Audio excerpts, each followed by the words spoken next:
So let's start with the definition of what a product opportunity is. So you can see here, there are sort of three parts to a product opportunity that need to be satisfied. First and most important, a customer problem, right? So at the end of the day, I tell people that, you're not a product manager, you're a problem manager, that you set out to solve a customer problem. So you have to have a clear understanding of what is this customer problem, what is the need that is unsatisfied, what is the unsatisfactory situation or pain point that the customer has that I'm addressing. The second part is the technology or service innovation that you're going to create to solve that problem. And here we have to be very careful to actually create a solution that is going to be superior or better than available alternatives. In fact, so much better that it will overcome the inertia of customers sort of sticking with what they currently do.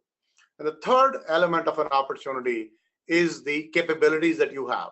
Sometimes, you might have a great product, but no ability to take it to market. You don't know how the channels will work.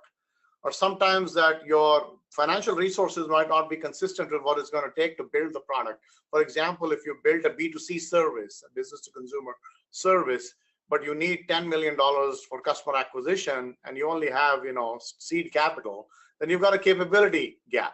So it's only when these three things intersect, right, that you're an intersection between a customer problem, company capabilities, and technology solution, that you have a viable product opportunity. Let's look at a quick example. So this is an example that actually I was personally associated with in my consulting work with Microsoft.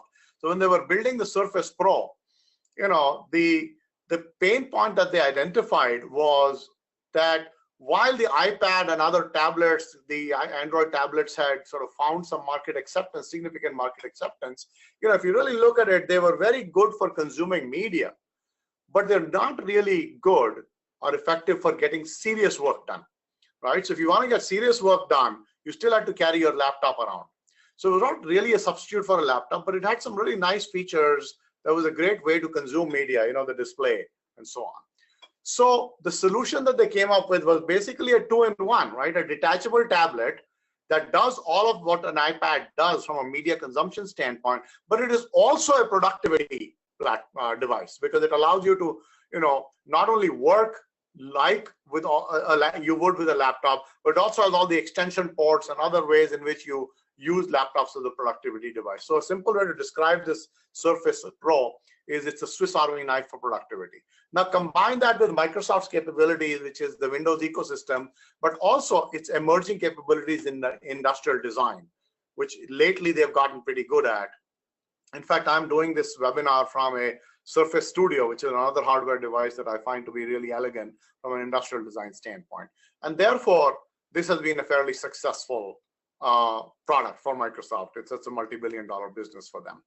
So, so what are the three legs of a product opportunity? The three legs are the product, the persona, and the customer problem. So very simply speaking, the customer problem is what is the pain point that we are solving for, and the persona is who has that pain point. So if you build a product, you have to answer two questions: who is it for, and what will they do with it?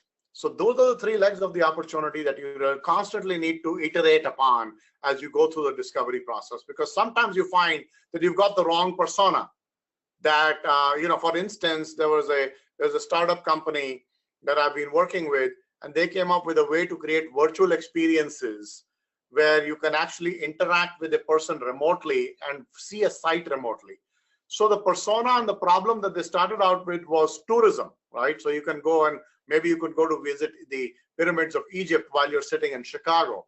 But it turned out that that was not the most attractive problem from an economic standpoint. And now they've come up with a very different use case, and that is using this technology for conducting market research for Fortune 500 companies, a B2B application. So there, the problem they're solving is, can I do a customer visit remotely? And the persona is actually now a brand manager or a marketing director or a customer insights person. So as you can see in a startup, that you constantly need to ask yourself, what is the fit? This is really what product market fit is. It's the fit between the product persona and the problem. And by the way, as they've chosen this new persona and the new problem, they have had to evolve the product too.